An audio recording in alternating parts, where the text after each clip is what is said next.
মা বাবার পরে যে দ্বিতীয় স্থান পাই সেটা হচ্ছে আমার প্রিয় মামাগুলো।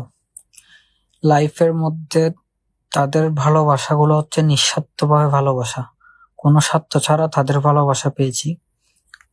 আজকে এই বয়সে এসে যতটুক উন্নতি হয়েছে আমার লাইফে, যাই কিছু করছি, সামান্য কিছু যাই করছি, তাদের অবদান ছিল সবচাইতে বেশি।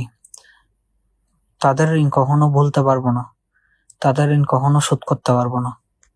নিজের চাচা, জ্যাঠা, ফুফি সবাই বাপের পকেটের টাকা যতক্ষণ আছে ততক্ষণ ভালোবাসবে, এরপর কোনো ভালোবাসা নেই।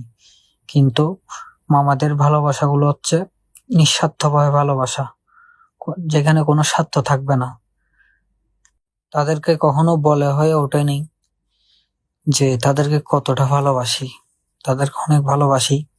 I love you. অনেক অনেক মিস করতেছি তাদেরকে। তাদের উপকারের কথা কখনো বলবো না।